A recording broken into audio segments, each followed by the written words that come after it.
آج کی تراویح میں سورۃ الشعراء کی تلاوت ہوئی، اس کے بعد سورۃ النمل کی تلاوت ہوئی اور سورۃ القصص اور پھر سورہ عنکبوت کی تلاوت ہوئی۔ اللہ پاک اپنی بارگاہ میں قبول فرمائے۔ سورہ شعراء، اس صورت میں اللہ تبارک و تعالی نے چند پیغمبروں کے واقعات ذکر کیے ہیں۔ شروع میں حضرت موسیٰ علیہ السلام کا واقعہ ہے، فرعون کے ساتھ ایک مکالمہ، اس کے بعد وہ جادوگروں والا واقعہ ہے، آپ حضرات کے سامنے 9ویں پارے میں اس کا خلاصہ گزر چکا ہے۔ پھر حضرت ابراہیم علیہ السلام کی بات ہوئی اور ان کی کچھ دعائیں ہوئی، اور وہ اللہ کی چند صفات بیان کرتے ہیں کہ الذی خلقنی فہو یہدین، میرا رب وہ ذات ہے جس نے مجھے پیدا کیا، ویہدین، اور مجھے ہدایت کرتا ہے، والذی هو یطعمنی ویسقین، اللہ وہ ذات ہے جو مجھے کھلاتا ہے پلاتا ہے، وَإِذَا مَرِضْتُ فَهُوَ يَشْفِينِ، جب بیمار ہوتا ہوں تو مجھے شفا دیتا ہے، وَالَّذِي يُمِيتُنِي ثُمَّ يُحْيِينِ، اور میرا رب وہ ذات ہے جو مجھے مارے گا، ثم یحیین، پھر مجھے دوبارہ زندہ کرے گا، وَالَّذِي أَطْمَعُ، اللہ وہ ذات ہے اطمع جس سے میں امید لگاتا ہوں، ان یغفر لی خطیئتی یوم الدین، قیامت کے دن میری وہ تمام خطاؤں کو معاف کرے گا۔ رب ہب لی، پھر دعا کرتا ہے رب ہب لی، اے رب دیجئے مجھے حکماً والحقنی بالصالحین، یا اللہ مجھے نیکوکاروں کے ساتھ ملا دیجئے، واجعل لی لسان صدق فی الآخرین، اور بعد میں آنے والوں میں میرا اچھا نام باقی رکھیے۔ اللہ پاک نے یہ دعا قبول فرمائی۔ آج ہم ہر نماز میں حضرت ابراہیم علیہ السلام پہ درود بھیجتے ہیں، یہ اسی دعا کی برکت ہے، اسی دعا کی کہ اللہ میرے نام کو باقی رکھیے۔ تو اچھا نام ہونا یا مشہور ہونا اچھی بات کی وجہ سے، یہ اچھی بات ہے، اس کی وجہ سے تکبر میں آنا یہ غلط بات ہے۔ تو کوئی چاہتا ہے کہ میرا نام باقی رہے، میرا نام لوگ اچھی طریقے سے لیں، اچھا بندہ تھا، یہ اچھی بات ہے، ایسی تمنا رکھنی چاہیے۔ آپ اچھے کام کرو گے تو لوگ آپ کو اچھے سے یاد کریں گے، تو اس کا تمنا رکھنا، اس کا مطلب ہے کہ آپ اچھے کام پہ خود راضی ہو، اور اگر آپ اچھے کام نہیں کرو گے تو لوگ آپ کو اچھے نام سے یاد کریں گے اور برے نام سے یاد کریں گے۔ اور بسا اوقات اللہ پاک بھی لوگوں کی زبان پہ فیصلے کرتے ہیں۔ وہ مقولہ ہے نا کہ زبان خلق کو نقار خدا سمجھو، جو لوگوں کی زبان پہ آ رہا ہے اس کو سمجھو کہ یہ اللہ کا فیصلہ ہے، تو آپ سمجھو لوگ آپ کے بارے میں کیا کہتے ہیں، کیا خیالات ہیں۔ تو اچھا نام چھوڑنا دنیا میں یہ اچھی بات ہے، اس کی تمنا رکھنی چاہیے۔ پھر اللہ پاک نے سورہ نوح علیہ السلام کا واقعہ بیان فرمایا، اور کئی انبیاء کے واقعات ہیں، ان سب میں تقریباً ایک جیسے آیات ہیں۔ میں ایک کا ترجمہ کرتا ہوں، باقی انبیاء کا صرف نام لیتا ہوں۔ کذبت قوم نوح المرسلین، قوم نوح نے پیغمبروں کو جھٹلایا۔ اذ قال لهم اخوهم نوح الا تتقون، جب ان کو ان کے بھائی نوح علیہ السلام نے فرمایا الا تتقون، کیا تم اللہ سے نہیں ڈرتے، انی لکم رسول امین، میں تمہاری طرف اللہ کی طرف سے رسول بھیجا گیا ہوں، فاتقوا اللہ واطیعون، اللہ سے ڈرو اور میری اطاعت کرو، وما اسألکم علیہ من اجر، اور میں آپ سے کوئی بدلہ نہیں مانگتا، ان اجری الا علی رب العالمین، میرا بدلہ اللہ جو دونوں جہانوں تمام جہانوں کا پالنے والا ہے اسی کے اوپر ہے۔ نوح علیہ السلام نے بھی اسی طرح دعوت دی۔ پھر آگے قوم عاد کو ہود علیہ السلام نے اسی طرح دعوت دی۔ پھر صالح علیہ السلام نے قوم ثمود کو دعوت دی۔ پھر لوط علیہ السلام نے اپنی قوم کو دعوت دی۔ پھر شعیب علیہ السلام نے اپنی قوم کو دعوت دی، اور سب کے سب نے یہ بات کہی، اور پھر جنہوں نے مانا وہ کامیاب ٹھہرے، جنہوں نے نہیں مانا وہ ناکام ٹھہرے۔ اس کے بعد سورہ نمل ہے۔ نمل کہتے ہیں چیونٹی کو، اور یہ اس میں ایک واقعہ ہے کہ حضرت سلیمان علیہ السلام کو اللہ تعالیٰ نے ایک عجیب قسم کی بادشاہت دی تھی. ان کا بس یا ان کی بات حکومت وہ صرف انسانوں پہ نہیں، جنات پہ بھی، پرند اور چرند پہ بھی ان کی حکومت تھی. ایک دفعہ جا رہے تھے، حتی اذا اتوا علی واد النمل، تو ان کے جو چونٹیوں کا گھر تھا اس کی طرف ان کا جانا ہوا. تو قالت نملۃ، جو چونٹیوں کی سردار تھی وہ کہنے لگی یا ایھا النمل، آواز لگائی اس نے کہ اے چونٹیوں، ادخلوا مساکنکم، اپنے اپنے گھروں میں چلے جاؤ، اپنے اپنے بلوں میں واپس گھس جاؤ. لا یحطمنکم سلیمان وجنودہ ہم لا یشعرون، ایسا نہ ہو کہ سلیمان علیہ السلام اور ان کا لشکر تمہیں پاؤں میں رون ڈالے اور انہیں پتہ بھی نہ ہو اور تم مر جاؤ. اس سے پہلے اپنے بلوں میں کیا کرو، واپس چلے جاؤ تاکہ محفوظ ہو جاؤ. فتبسم ضاحکا من قولها، سلیمان علیہ السلام نے یہ بات سنی تو تبسم فرمایا، مسکرا دی. اور یہ واقعہ اللہ نے یہاں قرآن میں ذکر کیا. کیوں؟ ایک چونٹی دوسری چونٹیوں کی فکر کرتی ہے کہ وہ بچ جائے دنیاوی نقصان سے. اللہ تعالیٰ کو یہ ادا اتنی پسند آئی کہ قرآن پاک میں اس کا تذکرہ کیا، اور آج تک کیا قیامت تک بلکہ اس کے بعد تک بھی قرآن جب تک پڑھا جائے گا اس چونٹی کا تذکرہ ہوگا. آپ سوچیں، یہ چونٹی ہے اور چونٹیوں کی فکر کرتی ہے. اگر انسان کی فکر کرتا ہے، پھر دنیا کی نہیں آخرت کی فکر کرتا ہے، تو وہ انسان اللہ کو کتنا محبوب ہوگا. جو بندہ دوسرے مسلمانوں کو، دوسرے انسانوں کو رب کے ساتھ ملواتا ہے، وہ بندہ اللہ کے ہاں بہت اونچا درجہ پاتا ہے. اللہ سے دعا کیا کرے کہ یا اللہ مجھے اپنے دین کی محنت کے لیے قبول فرما. اللہ سے اپنے آپ کو قبول کروا لے، اور جو کروائے گا تو وہ کامیاب ہے، وہ مزوں میں ہے. جو نہیں کروائے گا، جو دین میں پیچھے رہے گا، اس لیے آگے آئے. نماز میں بھی آگے کوشش کریں، دین کے کاموں میں آگے بڑھیں.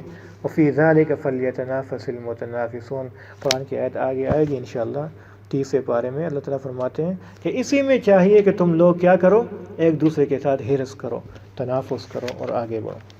اس کے بعد سلیمان علیہ السلام کے پاس جو زیادہ کثرت سے پرندے وغیرہ آتے تھے اور حیوانات، اس میں ایک دن ہدہد غائب تھا. ہدہد کو کیا کہتے ہیں اردو میں؟ ہدہد کو کیا کہتے ہیں؟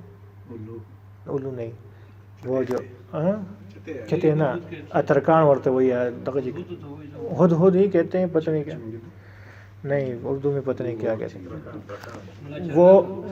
وہ ترکان ہم کہتے ہیں پشتوں میں. وہ جو ہے نا کیا کہتے ہیں، وہ لکڑی کے اوپر جو اس طرح کرتا ہے، کیا کاٹتا رہتا ہے، لمبی سی چونچ ہوتی ہے، وہ غائب تھا.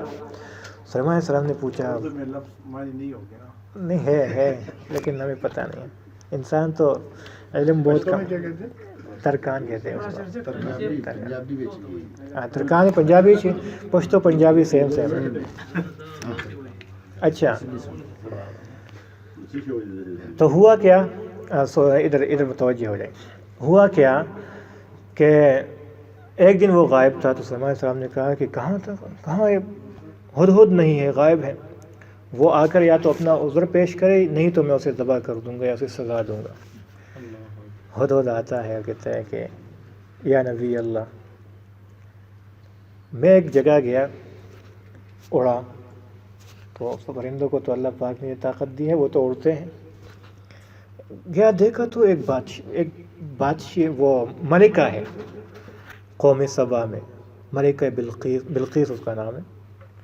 تو میں نے لوگوں کو دیکھا جو کیا کرتے ہیں، انی وجدت امرأۃ، میں نے ایک عورت کو پایا، تملکہم، جو ان پہ حکومت کر رہی تھی، وأوتیت من کل شیء، اور ہر چیز تھی ان کے پاس، وَلَهَا عَرْشٌ عَظِيمٌ، اس کا بہت بڑا تخت بھی ہے، اس کے اوپر بیٹھی ہوئی ہے. اب ہدہد یہ قصہ بیان کر رہا ہے.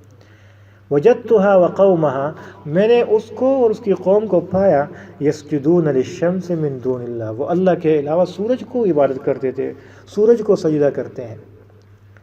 وزین لهم الشیطان اعمالهم، اور شیطان نے ان کے لیے وہ بات خوبصورت بنائی ہے. اب دیکھیں ہدہد بھی زیادہ سمجھدار ہے آج کل کے ان پڑھے لکھوں سے جو اللہ کی عبادت نہیں کرتے، بتوں کے آگے جھکتے ہیں. سلیمان علیہ السلام نے کہا اچھا قال سننظر، میں دیکھتا ہوں، اصدقت ام کنت من الکاذبین، سچ بولتا ہے یا جھوٹ بول رہا ہے، میں دیکھتا ہوں۔ ایسا کرو، یہ خط لکھ لیا ایک اور یہ جا کر وہاں پہنچا دو۔ خط پہنچا دیا۔ جب ملکہ اٹھی دیکھا تو خط پڑا ہوا ہے، خط کھولا تو کہنے لگی، قرآن میں الفاظ ہے، قالت کہنے لگی ملکہ، یا ایھا الملأ، اے میری قوم، انی القی الی کتاب کریم، میرے پاس ایک خط آیا ہے، انہ من سلیمان، یہ سلیمان کی طرف سے ہے، لکھا ہوا ہے اس میں، وَإِنَّهُ بسم اللہ الرحمن الرحیم، اور یہ اس میں لکھا ہوا ہے کہ بسم اللہ الرحمن الرحیم، اللہ کے نام سے شروع کرتا ہوں جو مہربان اور رحم کرنے والا، اللہ تعالیٰ علیہ وأتونی مسلمین، میرے خلاف مت کھڑی ہو، میرے پاس تابع دار بن کے آ جاؤ، یہ لکھا ہوا ہے۔ تب مشورہ کر رہی ہے اپنی قوم سے کہ مجھے بتاؤ اب میں کیا کروں۔ تو قوم میں تو ہر ایک دوسرے سے آگے بڑھ رہا تھا، کہتا نہیں نہیں، ہم بہت طاقتور قوم ہیں، ہم مقابلہ کریں گے، ہم کیوں تابع دار بن کے جائیں گے، ہم کیوں ذلیل ہو کے جائیں، نہیں نہیں، ہم نہیں جائیں گے، ہم لڑیں گے، باقی آپ کی مرضی، ہماری رائے یہ ہے کہ ہم لڑنے کو تیار ہیں، ہم طاقتور لوگ ہیں۔ تو ملکہ تھی ہوشیار، وہ کہنے لگی نہیں نہیں، جنگوں سے کبھی بھی خیر نہیں پھیلا۔ کہنے لگی ان الملوک اذا دخلوا قریۃ نفسدوها، جب بادشاہ لوگ کسی جگہ کو قبضہ کر لیتے ہیں، افسدوها، اسے خراب کر دیتے ہیں، تباہ و برباد کر دیتے ہیں، وجعلوا اعزۃ اہلها اذلہ، وہاں کے عزت مند لوگ، معزز لوگوں کو ذلیل کر دیتے ہیں، بیڑیاں ہتھکڑیاں ڈال دیتے ہیں، انہیں ذلیل کر دیتے ہیں، ہوتا ہے اس طرح جنگوں میں۔ تو میں ایسا نہیں کرتی، میں ایسا کرتا ہوں کہ کچھ ہدیے بیچتا ہوں، فناظرۃ، میں دیکھتا ہوں کہ وہ کیا جواب دیتا ہے۔ فلما جاء سلیمان قال تمدوننی بمال، سلیمان علیہ السلام کے پاس ہدیہ بھیجا تو سلیمان علیہ السلام نے دیکھا کہ دیکھو آپ مجھے مال کی لالچ دے رہی ہو، ما آتانی اللہ خیر مما آتاکم، مجھے اللہ نے جو دیا ہے وہ اس سے بہت بڑھ کر ہے، بل انتم بہدیتکم تفرحون، ارجع الیہم فلنأتینہم بجنود لا قبل لهم بها ولنخرجنہم منها اذلہ وهم صاغرون۔ سلیمان علیہ السلام نے کہا یہ واپس لے جاؤ اور انہیں کہو کہ ہم ایسی لشکر لے کے آ رہے ہیں کہ ہم تمہیں ذلیل کر کے رکھ دیں گے۔ دھمکی دی، لوگ آ رہے ہیں، اسے خبر پہنچی، انہوں نے کہا میں آ رہی ہوں، میں آ رہی ہوں۔ سلیمان علیہ السلام نے کہا کوئی ہے جو اس کی تخت مجھے لا کے دے یہاں ابھی۔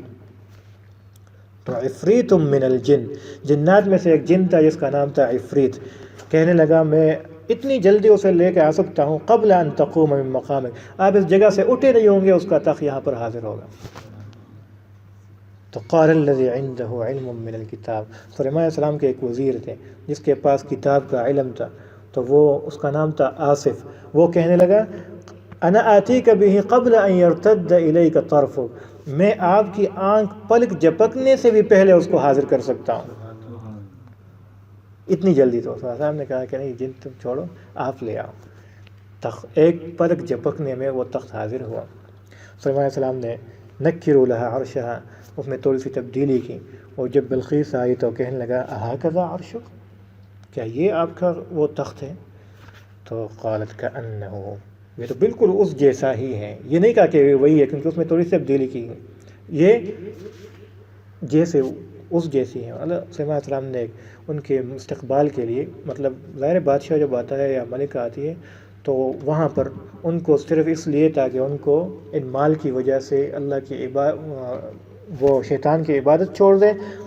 سلیمان علیہ السلام نے ایک شیشے کا میدان بنایا، نیچے پانی بہہ رہا ہے، وہ جب آ رہی تھی تو اس نے دیکھا پانی ہے تو وہ پانچے اٹھائے اس طرح، اس نے سلیمان علیہ السلام نے کہا نہیں نہیں آ جائیے، کیا کہا فلما رأته حسبته لجة وكشفت عن ساقيها قال انه صرح ممرد من قوارير، یہ قواریر سے تخت ہے، آ جائیے، پانی نہیں ہے۔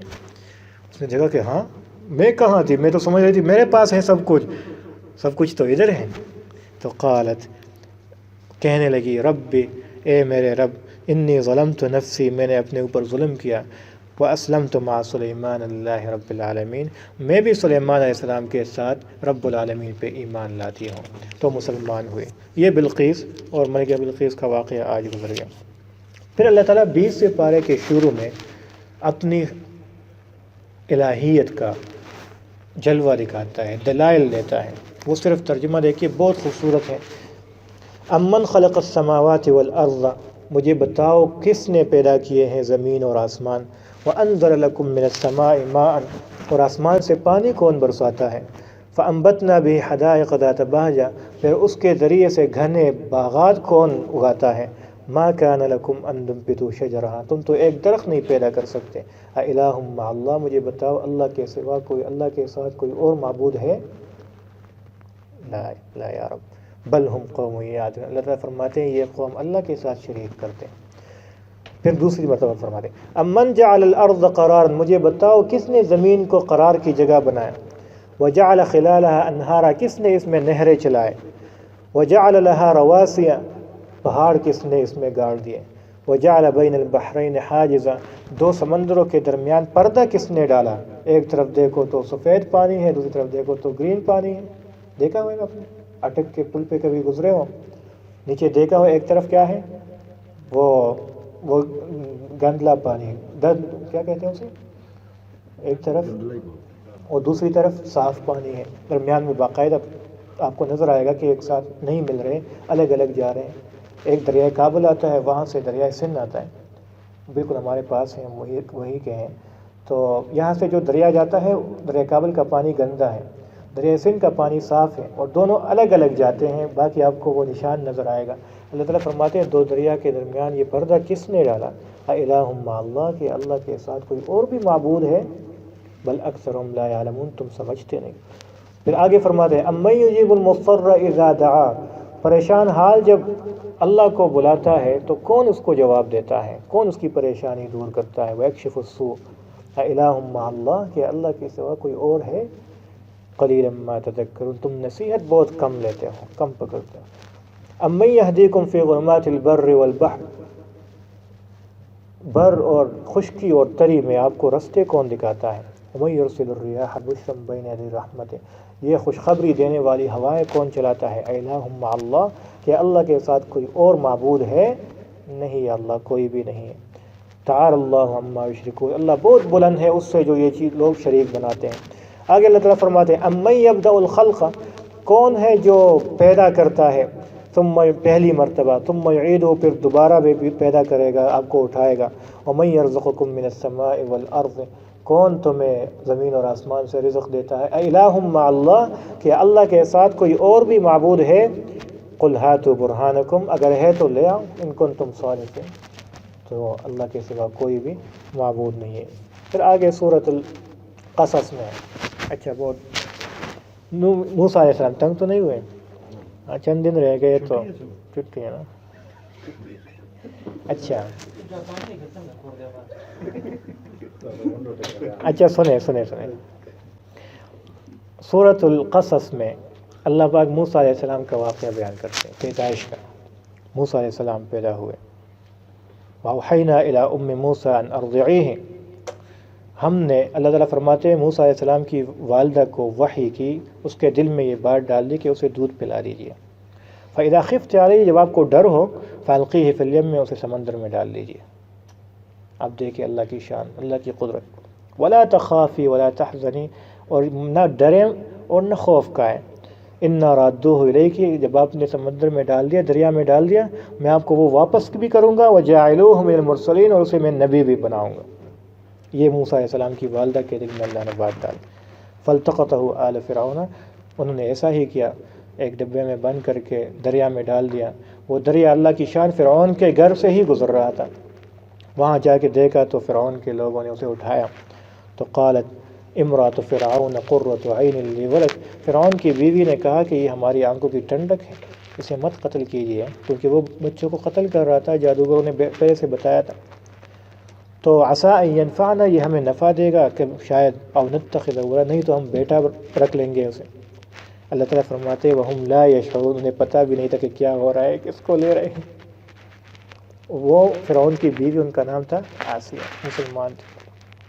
وَأَصْبَحَ فُؤَادُ مِن مُوسَىٰ فَارِغًا، موسیٰ علیہ السلام کی والدہ کا دل وہ تڑپ رہا تھا اپنے بچے کے لیے۔ اللہ فرماتے ہیں کہ اگر ہم ان کے دل کو مضبوط نہ بناتے تو وہ قریب تھی کہ وہ اپنے اس راز کو اگل دیتی کہ یہ میرا بچہ ہے، اور وہ لوگ اسے قتل کر دیتے موسیٰ علیہ السلام کو، لیکن ہم نے ان کے دل کو مضبوط کر دیا۔ تو اس نے اپنی بیٹی کو، موسیٰ علیہ السلام کی بہن کو کہا کہ جاؤ اس کے پیچھے پیچھے ہو جاؤ، جہاں جاتا ہے تو اس کے پیچھے جاؤ۔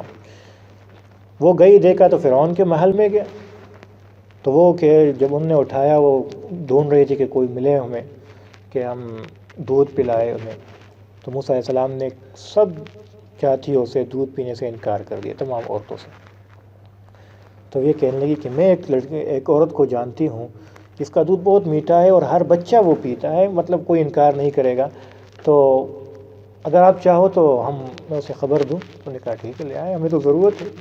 موسیٰ علیہ السلام کی ماں کے پاس آئے، اپنی ماں کے پاس آئے، کہتے ہیں کہ جائیں، کام ہو گیا۔ اللہ پاک نے فرعون کے گھر میں موسیٰ علیہ السلام کی پرورش کی، اور اپنی والدہ اس سے بھی الگ نہیں کیا، اس کو بھی دوبارہ سے لوٹا دیا۔ موسیٰ علیہ السلام بڑھتے گئے۔ ایک دن کیا دیکھتے ہیں کہ ایک شخص ہے بنی اسرائیل کا اور ایک شخص ہے فرعون کے قبطی کا، آپس میں لڑ رہے تھے۔ تو بنی اسرائیلی جو تھا اس نے موسیٰ علیہ السلام سے کہا کہ اے موسیٰ ذرا میری مدد کر، یہ مجھے مار رہا ہے، یہ مجھے تکلیف دے رہا ہے۔ تو موسیٰ علیہ السلام نے کہا اچھا۔ موسیٰ علیہ السلام نے اس غرض سے تاکہ اسے الگ کر دے ایک ہلکا سا چپڑ مارا، تو اس کی سانس پتہ نہیں ادھر پھنسی ہوئی تھی، جیسے ہی مارا تو وہ ڈھیر مر گیا، اسے مر گیا۔ نبی کا ہاتھ ہے، ایک نبی کو اللہ 40 پہلوانوں سے زیادہ تر طاقت دیتا ہے۔ جب مارا تو مر گیا، وہ تو باغم باغ گیا، خوش بھی ہوا اور ڈر بھی گیا۔ اگلے دن کیا دیکھتے ہیں کہ وہ دوبارہ سے کسی سے لڑ رہا ہے۔ تو موسیٰ علیہ السلام نے جیسے ہی دیکھا، موسیٰ نے کہا کہ تو بڑا شیطان ہے، تو ہر جگہ لڑتا ہے۔ وہ ڈر گیا، ایسا نہ ہو آ کر اب مجھے چپیڑ مارے، اب میری بھی خیر نہیں ہے۔ موسیٰ علیہ السلام سے جب یہ سرزد ہوا تو وہ ڈر گئے کہ ایسا نہ ہو لوگوں کو پتہ چلے، فرعون کو پتہ چلے کہ ہمارا بندہ مارا ہے اس نے، یہ لوگ مجھے مار دیں گے۔ تو موسیٰ علیہ السلام ان کو دوبارہ خلاصی کے لیے آگے بڑھے، تو وہ راز اگلنے لگا، کہتا ہے کہ اچھا کل جس کو مارا تھا آج مجھے بھی مارنے لگے ہو، قریب مت آ۔ پتہ چل گیا۔ اتنے میں ایک شخص دوڑتا ہوا آیا فرعون کے دربار سے، جس کے دل میں ایمان تھا۔ اس نے موسیٰ علیہ السلام سے کہا کہ لوگ آپ کے بارے میں مشورہ کر رہے ہیں کہ اس نے اس بندے کو مارا ہے اور آپ کو قتل کرنے کی سازش ہو رہی ہے، آپ میری بات مانیں اور آپ جائیں۔ موسیٰ علیہ السلام باہر نکلے، جاتے ہیں مدین کی طرف گئے۔ ولما ورد ماء مدین، جب مدین کے پانی تک پہنچا، وجد علیہ امۃ من الناس یسقون، وہاں دیکھا لوگ جمع ہیں ایک کنویں کے ارد گرد اور پانی پی رہے ہیں، پلا رہے ہیں اپنے جانوروں کو۔ وجد من دونہم امرأتین تذودان، دو لڑکیاں دیکھی جو دور دور ہو رہی ہیں۔ قال ما خطبکما، موسیٰ علیہ السلام نے پوچھا کیا بات ہے، آپ کیوں نہیں قریب آ رہی ہیں؟ قالتا لا نسقی حتی یفطر الرعاء، جب تک یہ لوگ واپس نہیں جائیں گے ہم نہیں پلا سکتے اپنی بکریوں کو پانی۔ وابونا شیخ کبیر، ہمارے باپ جو ہے والد صاحب جو ہے وہ بہت ضعیف ہے، بوڑھے ہیں، تو ہم خدمت کرتے ہیں، وہ نہیں کر سکتے۔ فسقا لہما، موسیٰ علیہ السلام نے وہ ڈول اٹھایا، پانی نکالا اور ان کو پلایا۔ موسیٰ علیہ السلام میں طاقت تھی، وہ کئی آدمی وہ ڈول اٹھایا کرتے تھے، موسیٰ علیہ السلام جوان تھے اور انہوں نے اکیلے وہ ڈول اٹھایا اور نکالا پانی۔ تو آج جلدی انہوں نے پانی پلایا سارا کچھ، تو لڑکیاں چلی گئی۔ والد صاحب کو قصہ سنایا کہ ایسا ایک جوان آیا ہے اور وہ تو اس نے پانی پلایا بہت جلدی، اس لیے ہم جلدی آ گئے۔ قالت ان ابی یدعوک لیجزیک اجر ما، فجاءته احداهما، یہاں دیکھیے ان کے باپ نے، موسیٰ علیہ السلام نے یہاں ایک دعا کی، رب انی لما انزلت الی من خیر فقیر، اے اللہ میرے اچھی بندوبست فرما۔ یہ دعا جہاں بھی آپ نئی جگہ جاؤ، آپ کے کوئی آگے پیچھے کچھ ہے نہیں، آپ یہ دعا مانگا کرے، رب انی لما انزلت الی من خیر فقیر، اللہ پاک غیب سے کوئی راستہ نکال لے گا آپ کے لیے۔ موسیٰ علیہ السلام کی دعا ہے۔ تو ایک لڑکی آئی ان میں سے اور کہنے لگی کہ ہمارے والد صاحب چاہتے ہیں، آپ نے ہمیں پانی پلایا ہماری بکریوں کو، آپ کو کچھ صلہ دینا چاہتا ہے، کوئی جزا دینا چاہتا ہے۔ موسیٰ علیہ السلام تو چاہتے تھے کہ ہمیں کوئی کسی کے پاس ٹھہرو۔ جب گئے تو پورا قصہ سنایا، تو شعیب علیہ السلام تھے وہ، شعیب علیہ السلام نے کہا نہیں آپ ڈرو نہیں، آپ صحیح جگہ آئے ہو، میرے پاس ہی ٹھہرو۔ پھر ایک لڑکی کہنے لگی کہ ابا جان ہمیں ویسے بھی ایک مزدور کی ضرورت ہے، اور یہ جوان بھی ہے اور بے گھر بھی ہے، اسے ہی مزدور رکھ لیتے ہیں۔ تو انہوں نے کہا اچھا لیکن دیں گے بدلے میں کہ ہمارے پاس تو کچھ ہے نہیں۔ تو شعیب صاحب نے کہا ہمیں پسند آ گئے ہو آپ ایسا کرو ہمارے پاس ٹھہرو، ہماری بکریاں بھی چراؤ گے اور 8 سال بکریاں چراؤ گے، انت جرانی سمان ہے، 8 سال بکریاں چراؤ اور میں آپ کو اپنی بیٹی شادی میں دے دیتا ہوں، نکاح میں دے دیتا ہوں۔ اگر 10 پورے کیے تو آپ کی مرضی، لیکن 8 پہ معاہدہ ہو گیا۔ 8 سال موسیٰ علیہ السلام نے بکریاں چرائے اور پھر اپنی بیوی کو لے کے نکلے، اور رستے میں اللہ پاک نے جب انہیں دکھائی دینے لگا کہ درد ذہ ہوا تو دکھائی دیا کہ وہاں پر کوئی روشنی ہے، تو موسیٰ علیہ السلام نے کہا اچھا ٹھہرو، میں جاتا ہوں کوئی روشنی لے آتا ہوں یا آگ لے آتا ہوں، تاکہ گرمی کی ضرورت ہوتی ہے عورت کو اس وقت۔ تو جب گئے تو اللہ پاک نے فرمایا کہ یہ آگ نہیں ہے، یہ میں ہوں، اور میں نے آپ کو نبی بنانے والا ہوں، آپ ذرا اپنی عصا کو پھینکیے تو صحیح۔ جب پھینکا تو وہ اژدہا بن گیا۔ اللہ تعالیٰ نے فرمایا وَضْمُمْ إِلَيْكَ جَنَاحَكَ اُسْلُكْ يَدَكَ فِي جَيْبِكَ، اپنا ہاتھ بھی اپنے بغل میں لے کے پھر سے نکالیے، دیکھیے تو صحیح، دیکھا تو وہ روشنی ہو گئی۔ اللہ نے فرمایا یہ 2 تمہاری نشانیاں ہوئی، اور جاؤ فرعون کے پاس، اسے دعوت دو۔ میں نے تو قتل کیا تھا اور میں تو وہاں سے بھاگا تھا، آپ مجھے کہہ رہے ہو کہ وہاں چلے جاؤ، میں کیسے جاؤں؟ اور دوسری بات ہے کہ میری زبان میں لکنت ہے، میرے بھائی کو میرے ساتھ شامل کر دیں۔ تو اللہ پاک نے فرمایا کہ آپ ڈرو مت، آپ کے بھائی بھی آپ کے ساتھ ہوں گے۔ پھر فرعون کے پاس آئے اور انہیں دعوت دی، اور وہ پورا قصہ آپ کے سامنے ہے باقی۔ تو یہ واقعہ آج تفصیلی گزر گیا اس صورت میں۔ آگے قارون کا واقعہ ہے۔ قارون کو اللہ نے بہت دولت دی تھی۔ موسیٰ علیہ السلام نے کہا کہ قارون، اللہ نے آپ کو بہت دولت دی ہے، یہ اللہ کی نعمت ہے، اس میں سے زکوٰۃ دو، اللہ کے راستے میں خرچ کرو۔ کہتا ہے نہیں، اللہ نے کہا دی، یہ تو میں نے اپنے علم سے، ہنر سے، اپنی کمال سے جمع کیا ہے۔ اور لوگ انہیں دیکھ کے خوش ہو دیتے اور حسرت کرتے تھے کاش میرے پاس بھی اتنا پیسہ ہوتا۔ تو جب گناہ ہوا اس سے اور اس کو اللہ نے پکڑ لیا، زمین نے پکڑ لیا اور وہ دھنس گیا زمین میں، تو قرآن کی آیت ہے فَخَسَفْنَا بِهِ وَبِدَارِهِ الْأَرْض، جب ہم نے اس کے گھر کو، اس کے مال کو، سب کے سب کو زمین میں دھسا دیا، تو وَأَصْبَحَ الَّذِينَ تَمَنَّوْا مَكَانَهُ، جو لوگ تمنا کر رہے تھے کہ کاش ہم بھی قارون جیسے مالدار ہوتے، وہ کہہ رہے تھے کہ وَيْكَأَنَّ اللَّهَ يَبْسُطُ الرِّزْقَ لِمَن يَشَاءُ وَيَقْدِرُ لَوْلَا أَمَّنَّ اللَّهُ عَلَيْنَا، اگر اللہ ہمارے اوپر کرم نہ کرتا لَخَسَفَ بِنَا، آج ہم بھی اس کے ساتھ دھنس چکے ہوتے۔ یہ تو اللہ کا ہمارے اوپر کرم ہوا۔ پھر آگے سورۃ العنکبوت ہے۔ عنکبوت کا مطلب ہے یہ مکڑی، اور اس میں مکڑی کی مثال ہے۔ اللہ تعالیٰ فرماتا ہے کہ مَثَلُ الَّذِينَ اتَّخَذُوا مِن دُونِ اللَّهِ أَوْلِيَاءَ، جو اللہ کے سوا دوسروں کو معبود بناتے ہیں، اس کی مثال عنکبوت جیسی ہے۔ اتخذت بیتا، اپنا گھر بناتا ہے، اور اس سب سے کمزور گھر عنکبوت کا ہے۔ تو سب سے کمزور آسرا ان لوگوں کا جو بتوں کی عبادت کرتے ہیں، اللہ کے سوا کسی اور چیز کو بلاتے ہیں، ان کا بھی سب سے کمزور آسرا ہے اللہ کا، جس کا آسرا اللہ ہو، اس کا سب سے مضبوط آسرا ہے۔ آگے اللہ تعالیٰ فرماتے ہیں اتل ما اوحی الیک من الکتاب واقم الصلاۃ، کہ آپ نماز قائم کرو، ان الصلاۃ تنہی عن الفحشاء والمنکر، بے شک نماز ہر برائی اور فحش کاموں سے آپ کو منع کرتی ہے۔ آپ کہو گے ہم تو نماز بھی پڑھتے ہیں اور برے کام بھی کرتے ہیں، اور آپ کہتے بھی ہو کہ فلاں نماز بھی پڑھتا ہے اور یہ بھی کرتا ہے، اس کا مطلب یہ ہے کہ ہماری نماز میں کمی ہے۔ جب ہماری نماز ہوگی تو آپ کی پوری زندگی باقی وہ بھی ٹھیک ہو جائے گی۔ اللہ تعالی ہمیں صحیح معنوں میں نماز پڑھنے کی توفیق عطا فرمائے۔